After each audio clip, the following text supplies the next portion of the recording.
Welcome back to the Act 2 podcast, a podcast for the real life working screenwriter. I'm Tasha Hugh. And I'm Josh Hallman. Welcome back. I always laugh. It always feels ridiculous doing an intro. I don't know why. No, it's amazing. Today's a great day, Tasha. Yeah. We're talking about my favorite subject. Is it? Mm-hmm. The general meeting is your favorite subject. Oh, yeah. I love it. I can't wait to get into it then. No, it's not my favorite, but it is something that I find just really interesting. Like, you have to break these meetings down, and we're going to break everything down, but I just find the general meeting to be incredibly interesting. It is interesting because it's the starting place of all future jobs. So while it's one of the most mundane things we do as writers, it's also one of the most important, weirdly. And everyone does it. And everyone does it. Well, let's start. What is a general meeting? You know what, Tasha? You explain what the general meeting is.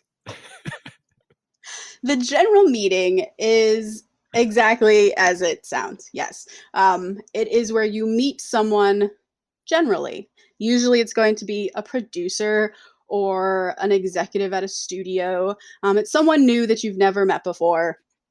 And they have read your script. They've read a sample of yours and they liked it, or they're being really polite. One or the other. But regardless, you are now in a room with them and they want to meet you and learn more about you. So it's a general meeting because it is not about a specific topic. It's not about a specific job. It's just generally, let's meet.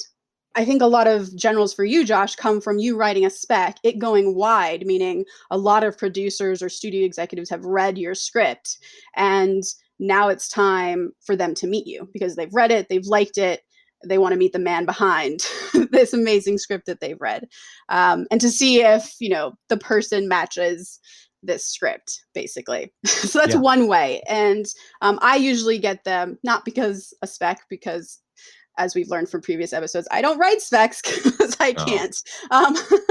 But I usually get them because my agent or manager has sent out a sample to someone and said, hey, you should really read Tasha. She's a really great writer. She writes things that you would really enjoy, executive B. So here, take a look at Tasha's script. They'll read it. They'll say, you know what, agent, you're right. Tasha's great. Or, you know what, this is not great, but I really want to preserve my relationship with you, agent. So I'll meet your client anyways. So it could go either way. I've definitely had someone not take a general with me because they didn't like my script. So it happens. It happens.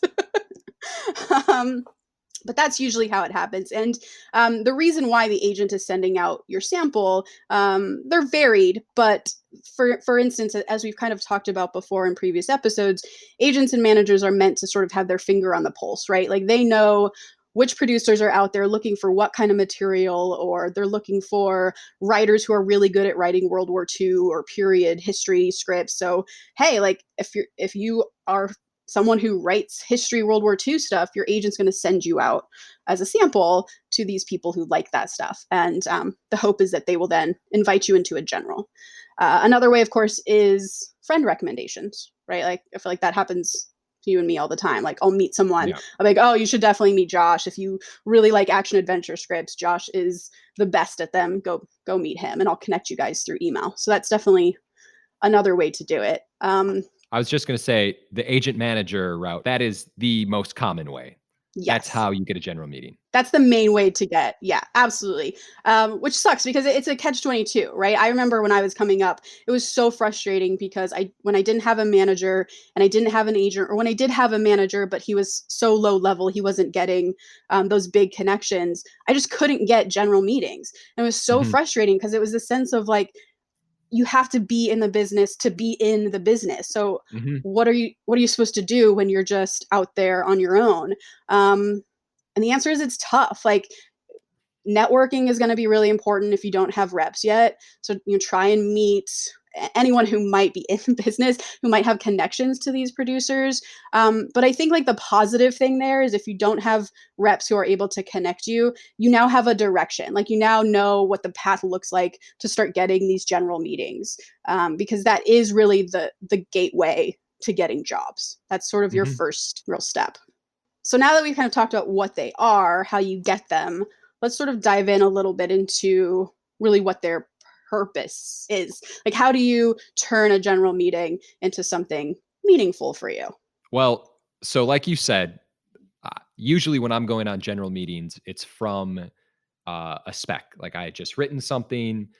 Of course, that company passed on it. Thank you. And then, the reps, my manager will say, "Hey, we're going to set you up with so and so. Why don't you sit down and talk with them?" So the purpose of the general meeting, it's to go in to meet an executive, have a nice rapport with them, get them to know you, and get to know what they're working on and see if maybe there's some synergy where you two can work together on something. I feel like that is the big takeaway of what you want from a general meeting.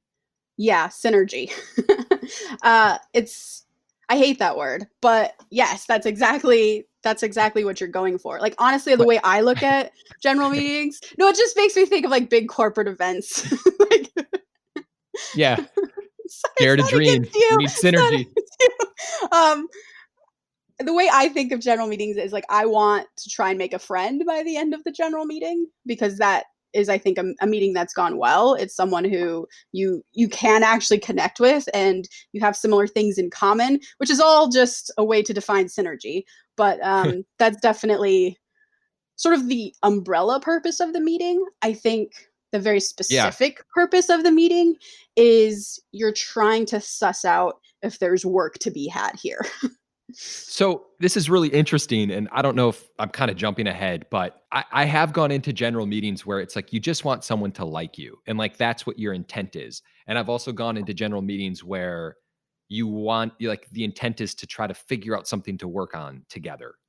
And I don't think that's the right way to say, like, the work mentality is probably the wrong way.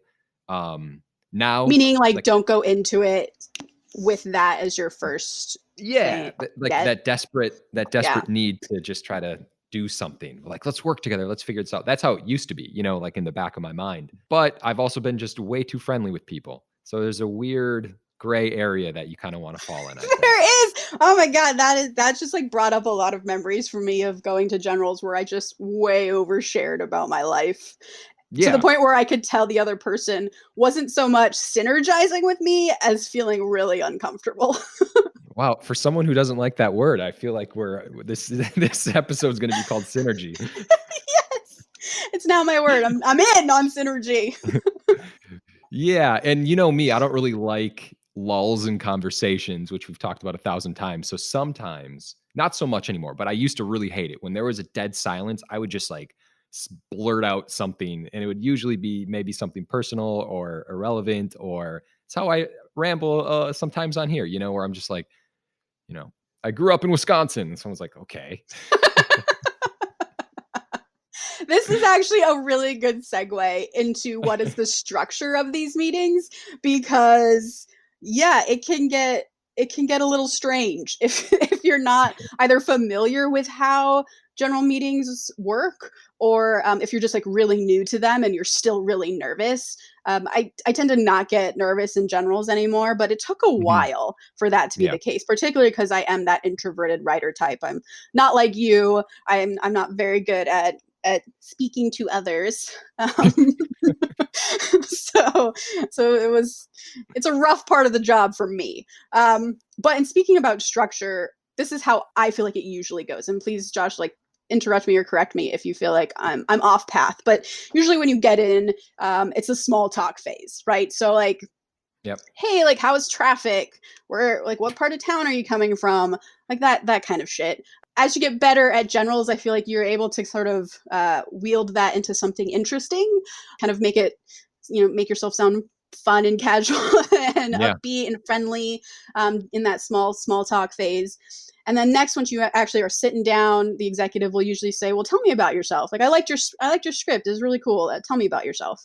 And Uh-huh. this is this is the phase where it's your time to shine, right? It's your kind of pitch about yourself. You gotta prove that you're unique. This is where don't be afraid to be a bit personal. Talk about being from Wisconsin in an organic way if possible.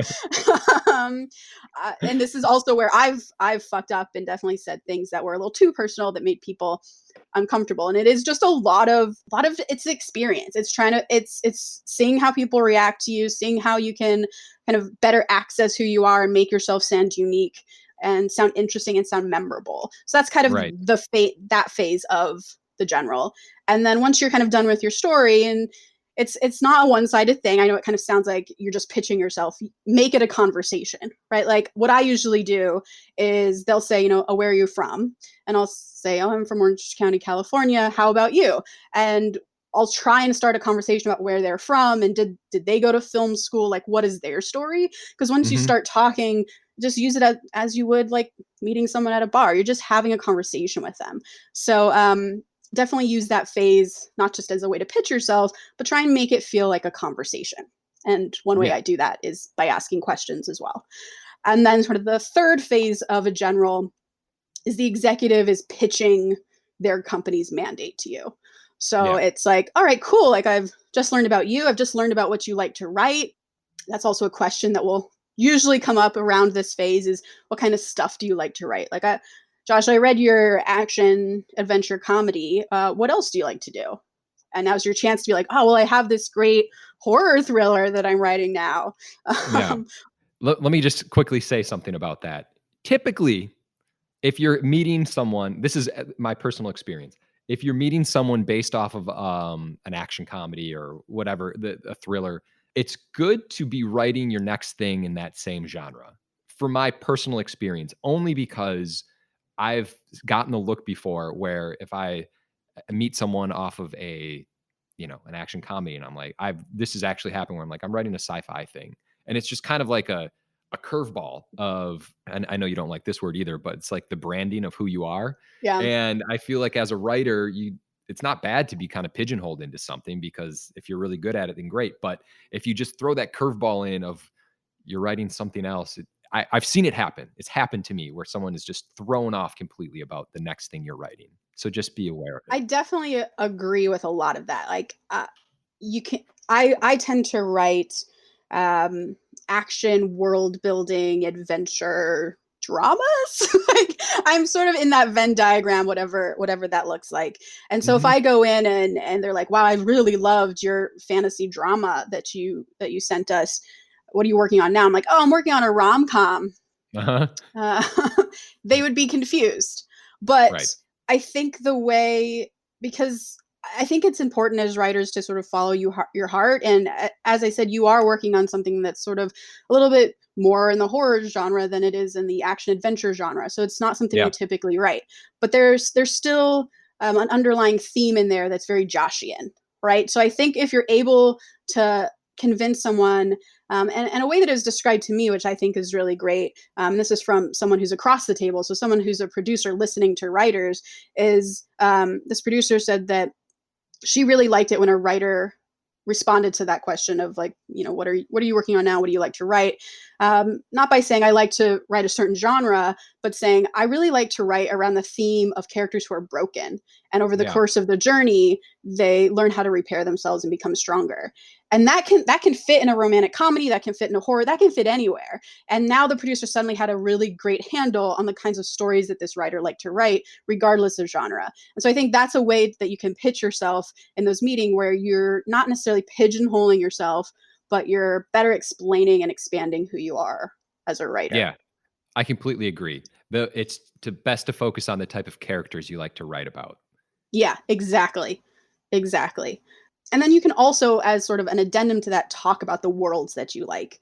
Because obviously, if they have a book that is set in a fantasy world, and I don't tell them that I like fantasy stuff, they're not going to pitch that book to me as a possible job opportunity because they don't Mhm. know I like it. So Yeah. during that phase, definitely be kind of complete about who you are, about painting a picture of who you are as a writer. Yeah. I like that. So then the kind of next phase is, like I said, the executive pitches their company's mandate at you. basically, which is like, all right, you did your turn, now it's my turn. And they just kind of tell you what their company is doing, what kind of movies they're making, what kind of budgets maybe their movies are usually coming in at. Is it high budget, low budget? Are they doing only indie stuff that they can shoot for a price? Are they really looking to find something with a specific actor? And that's very helpful to you. And you should definitely be taking note of that, because if you ever have something down the line, or you already have something on your computer that fits their mandate, now's your time to pitch it and be like, oh, well, that's perfect that you wanted a movie about astronaut puppies, because I wrote a movie about astronaut puppies. So Yeah. like, now's your chance. Yeah. I always find it really interesting because when people pitch their company, what they're working on, what they're looking for, in my experience, it's just the nice sit back and listen. You know, if you're sitting inside of like Universal, you know exactly what's happening inside of Universal, but you get pitched what they're working on and what they're planning on doing. And it's a really interesting part of a general meeting. Yeah, that's also a part of the meeting that I hate, because they go on autopilot. Mhm. And as good as the meeting has been up till then, as soon as they go on autopilot, like, we're both just lost. We're both zoning out. We're not Yeah. present. And so if I can, if there's an organic way to do it, I do kind of try to make that part a bit of a conversation as well. Like, it's as simple as interrupting them when they say we're really trying to find high concept sci-fi, interrupting and being like, oh, like, what kind of sci-fi do you like? Like, what kind of stuff are you looking for specifically? It's just a way to get them off of that, just like, track that single-minded track that they're just on because they pitch it all the time. It's just, again, to make it feel like a conversation.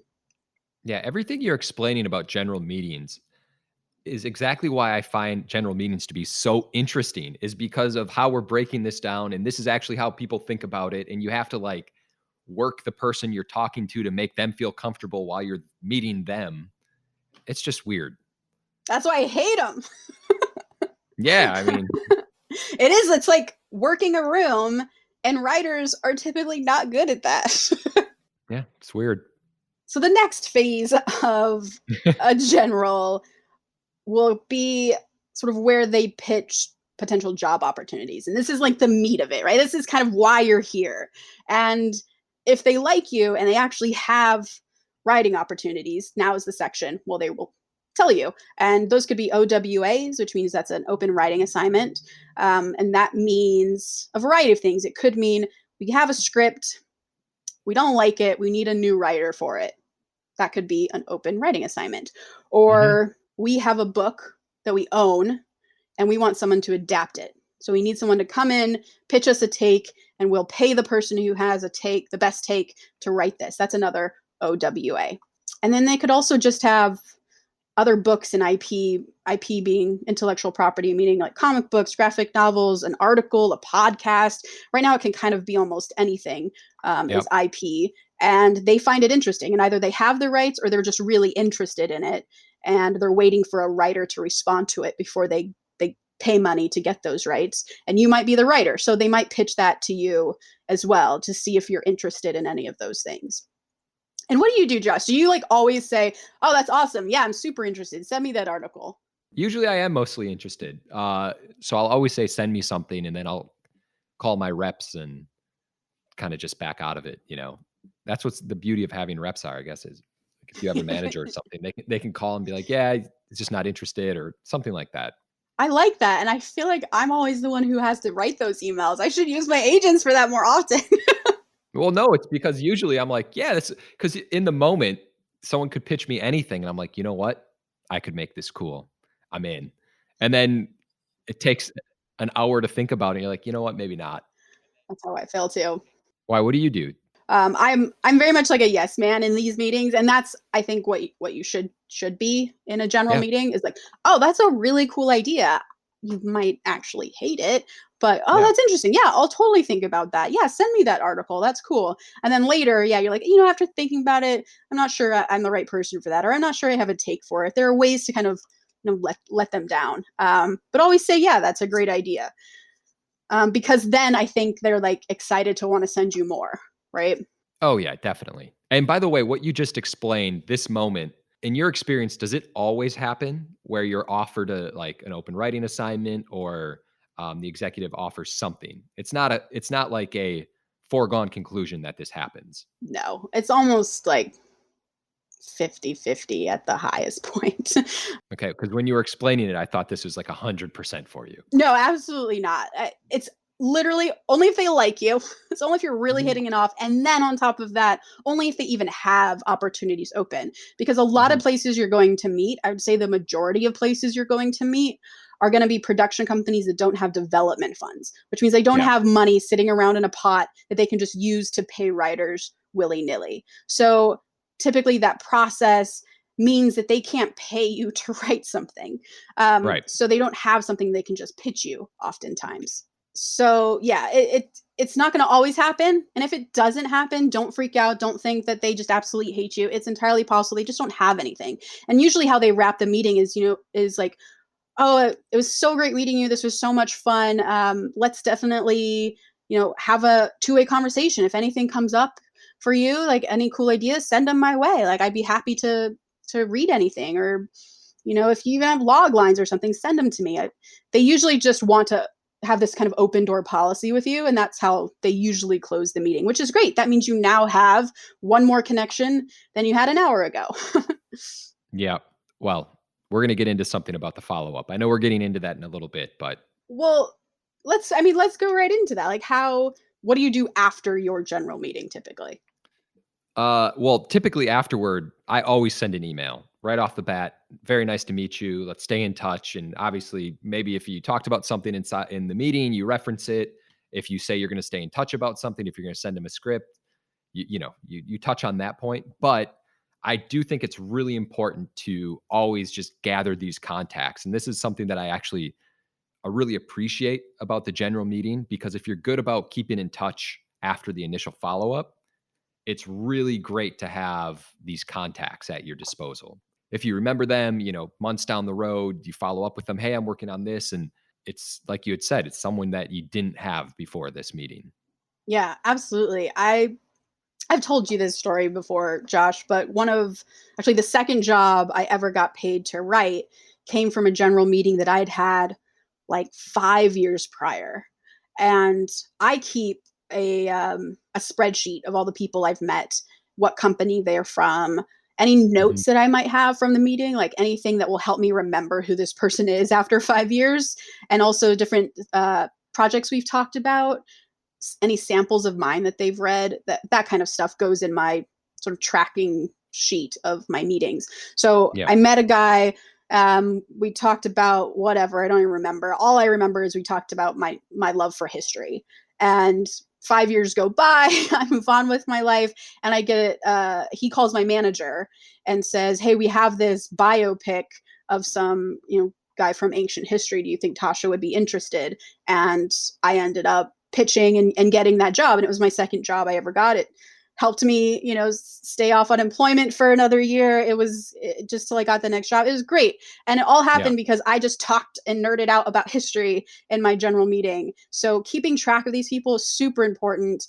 I've also gotten advice that I'm trying to be better at following. I'm not great at it, but it's wonderful advice that when you have this spreadsheet of people that you like and have met over the years, start making part of your job every week to reach back out to these people on the list. So actually, like send an email. Between 1 and 3 emails a week is what this person recommended. That's Um, just totally insane to me, by the way. it's insane to me too. It's I'm not because And I'm not social. That sounds like a lot to me. you mean 1 to 3 emails of to 3 different people, I not do. to the Yeah. same person 3 times. Right. Yeah. So send an email to 1 to 3 executives per week or per month, whatever like I think your social ability can handle, or your working schedule can handle. And just reach out and be like, hey, just was thinking about you today, or saw something that made me think of you. Hope you're doing well. Uh, you know, whatever. Like that's Okay. it. Like that could be the extent of the email. It's just to reconnect. So And you're an executive. yeah, I just met you, and a couple weeks go by. yeah. You get an email from me that says, "Hey Tasha, I was just thinking about you. I hope you're well.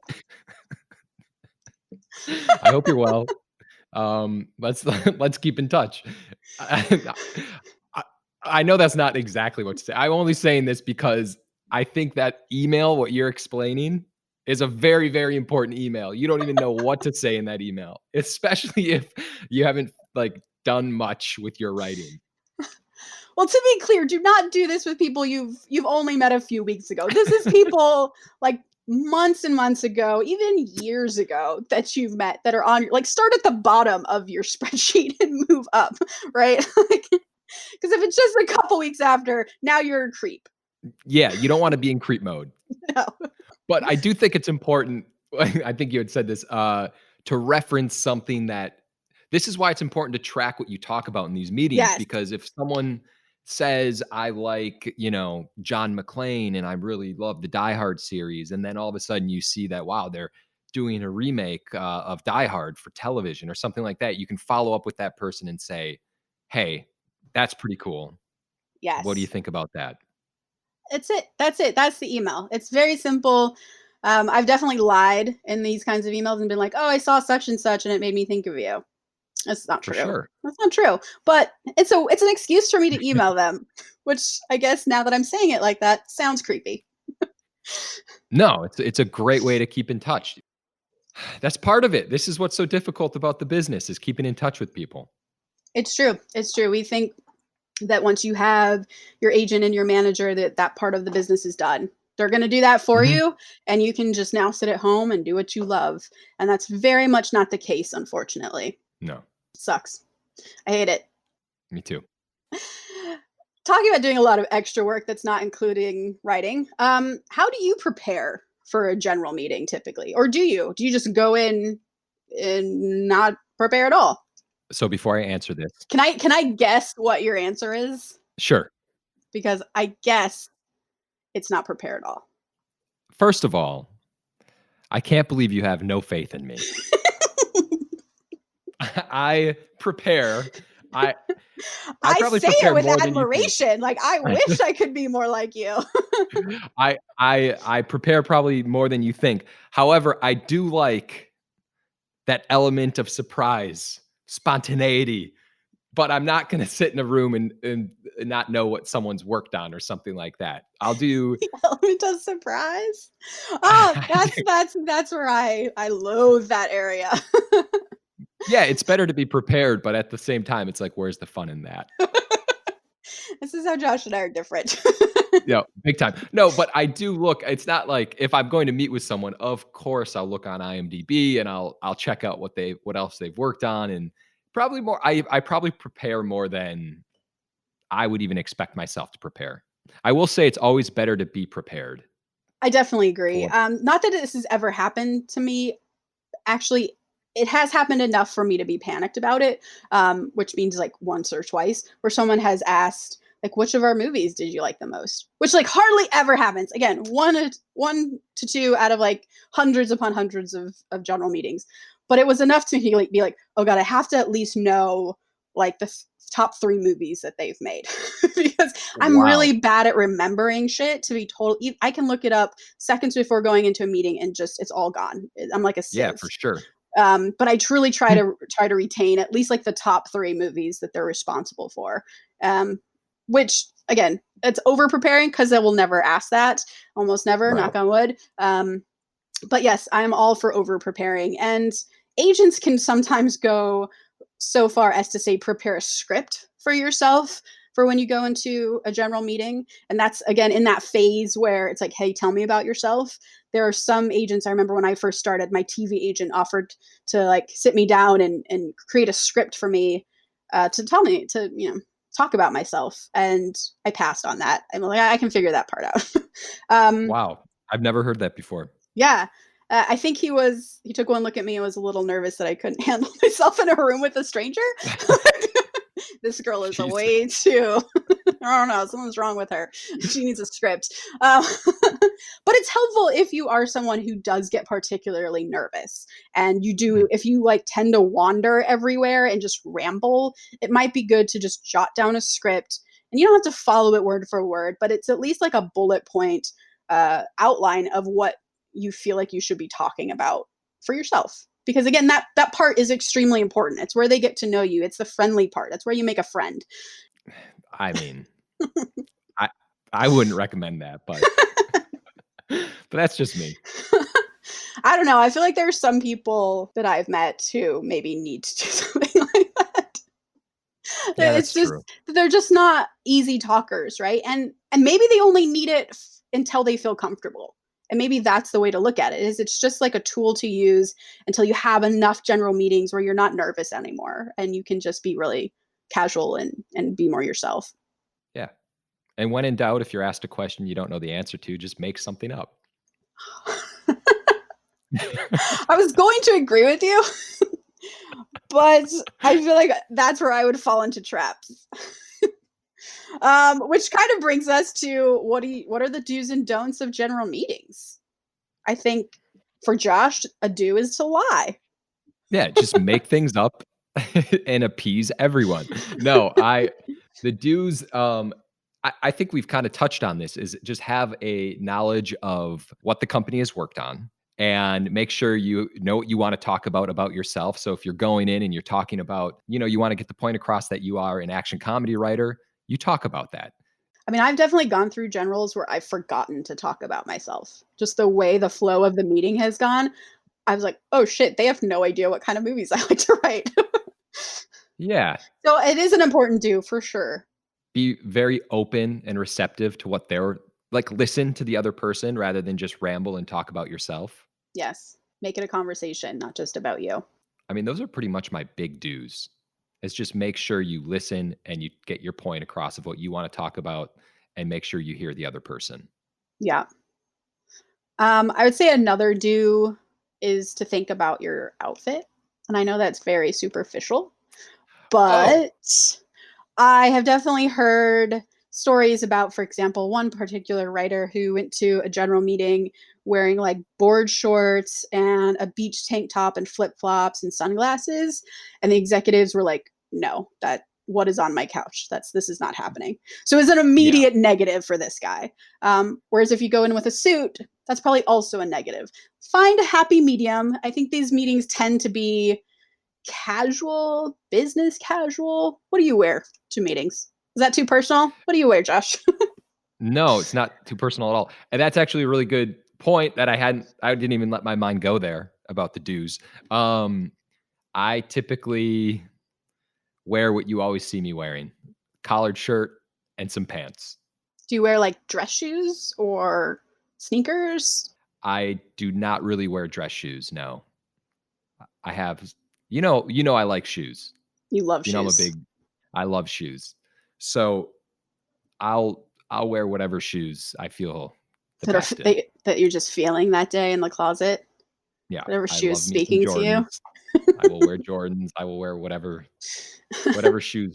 Just yeah, it all goes this together. this question is oddly important the more I'm thinking about it because I've been in rooms where in waiting rooms rather like I'm waiting with several other writers to go meet executives and the other writers have been guys. This has happened several times and the guys look exactly the same. They all wear like a flannel button up with dark jeans and like Converse, which I feel Yeah. like that's sort of where I feel bad for guys that they don't have sort of the range that women can usually have. But just know that going in, if you can spice it up a bit to show your personality, do so without going as extreme as guy in the board shorts. Yeah, And don't for do that. me, I like definitely I have these Converse that are Wonder Woman Converse that I will often wear to meetings, and a ton of conversations will start because of these shoes.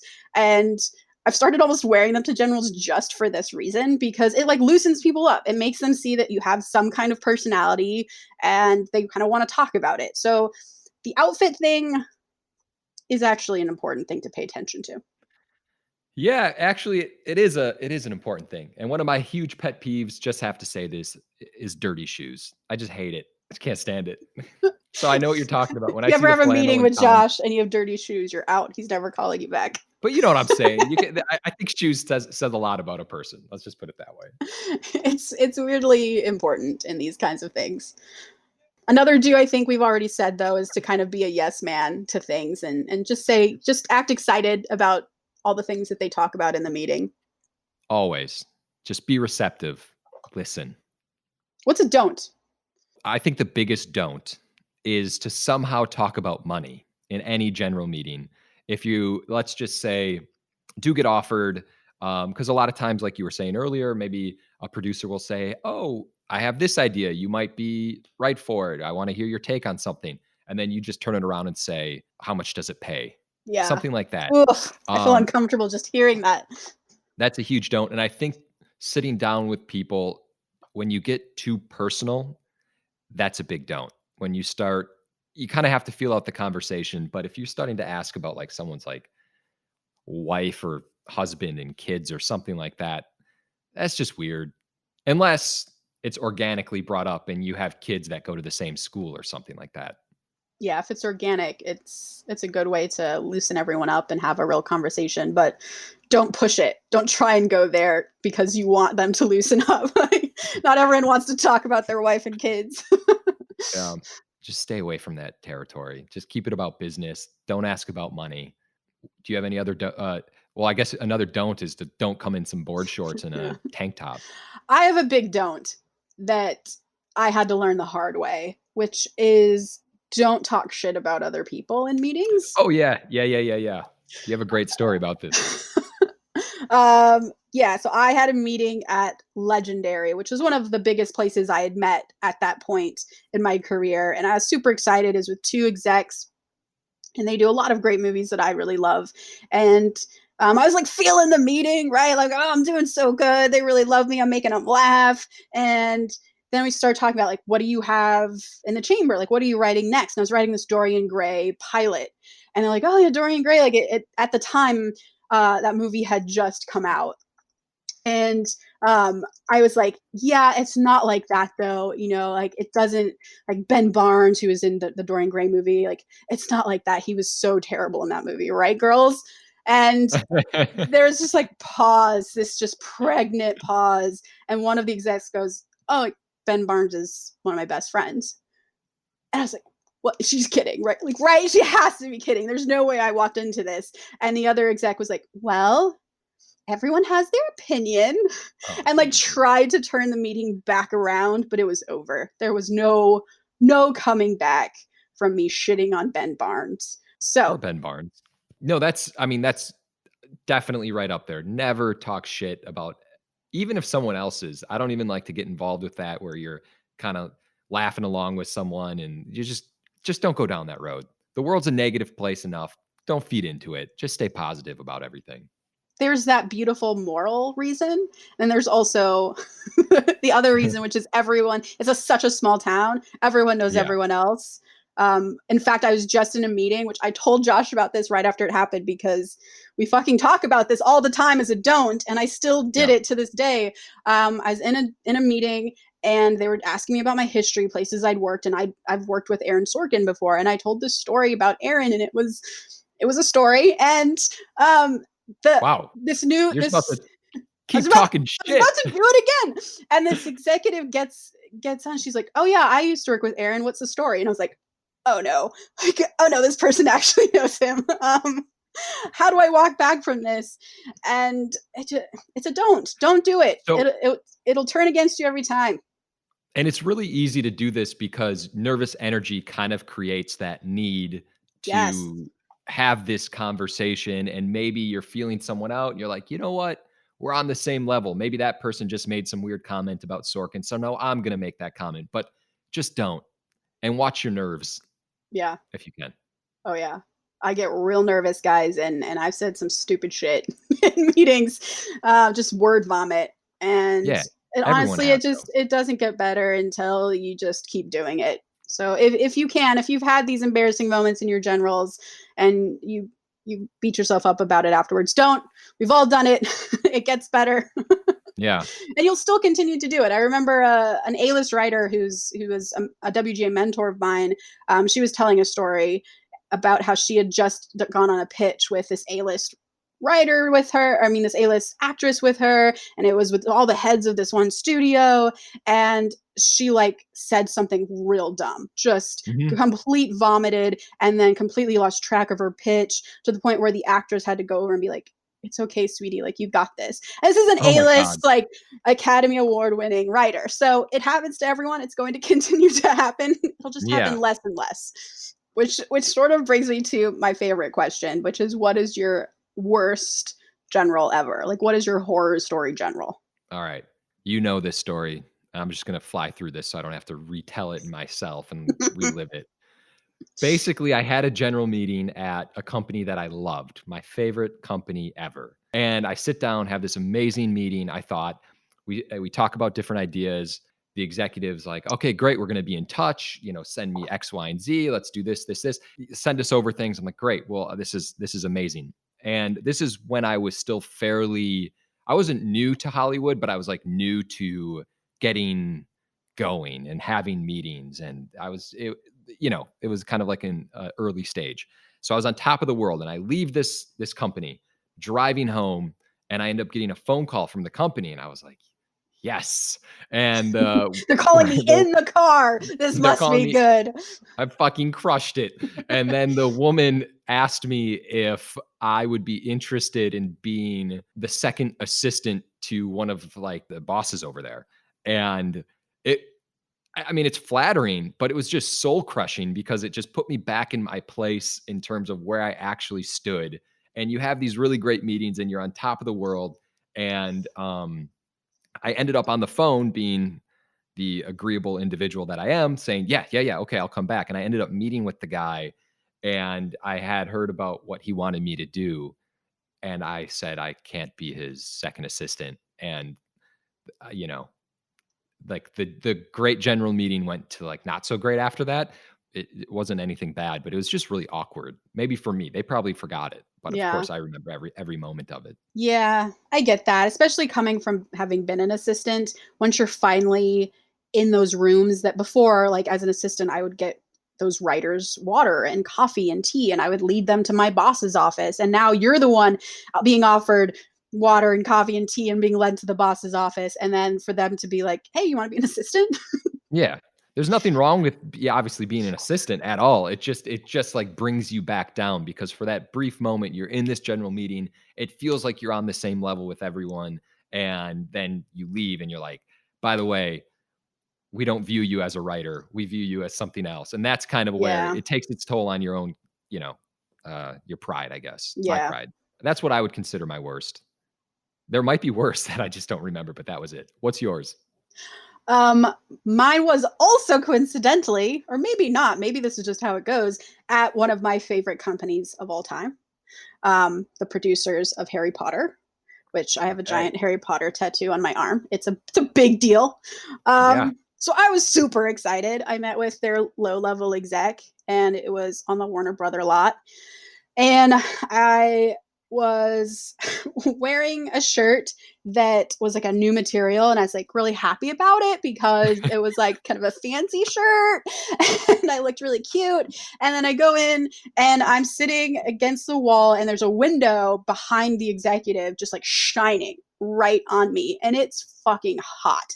I'm like Mhm. sitting and I sweat, and like I run really hot anyway. So now the summer sun is on me. So I'm like kind of like wiping my forehead during the meeting. I could kind of like, like I could feel it. And then at the end of the meeting, which I thought went great, Uh-huh. he goes, "Are you okay?" I was like, "Yeah, why?" And he kind of like glances down, and I look and I follow his eyes, and I like have huge rings of sweat around my arms and like around like my Oh. neck, like whatever material this stupid shirt was. It was just soaking up everything. And I was utterly humiliated and did not hear from them ever again.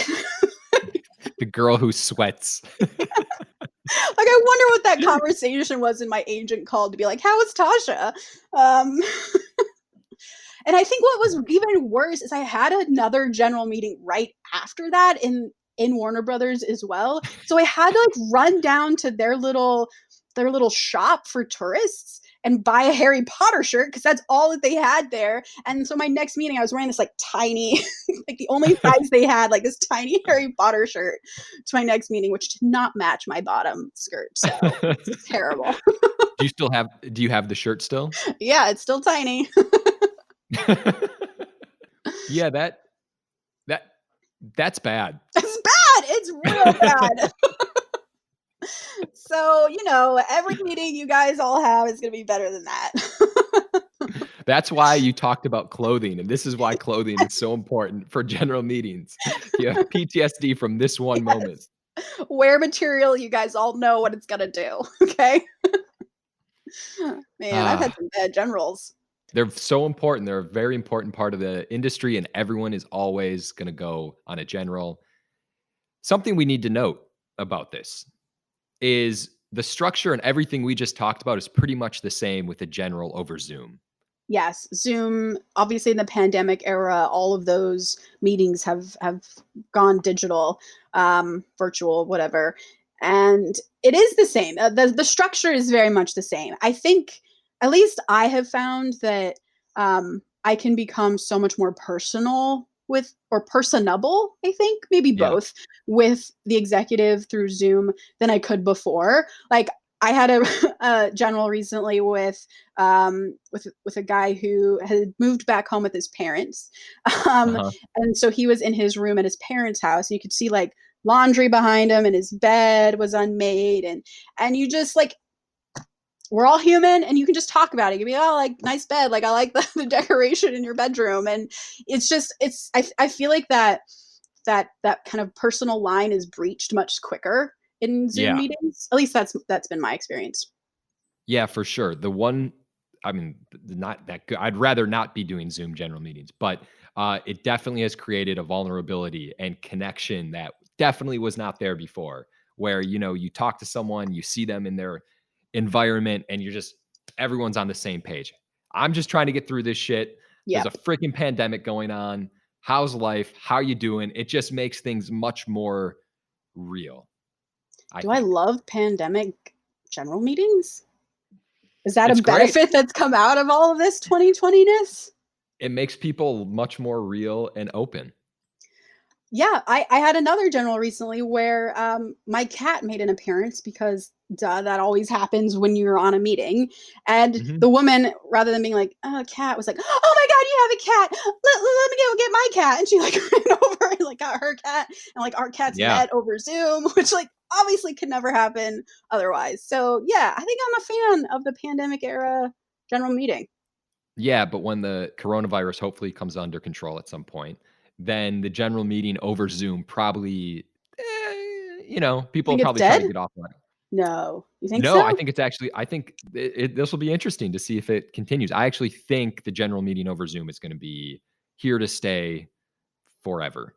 I think so too. I think it's going to be I feel like writers are going to have an option and or execs have an option, and Yeah. I think a lot of them are going to pick Zoom because we can do it so easily.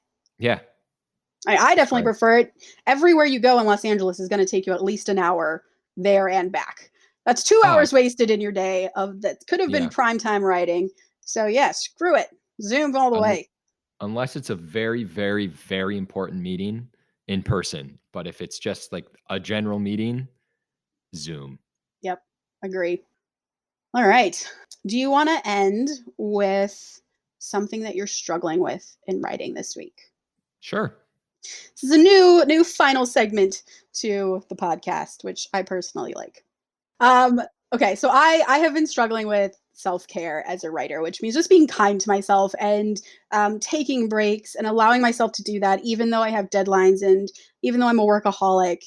And I think a big sort of aha moment that I had this week was there was some drama within our apartment complex, and there's this huge fight that broke out that required calling the cops and broken windows, screaming women. It was a nightmare, and my boyfriend was calling the cops, and he was afraid to come in and disturb me because he thought I was on a work call, because he thought I was working.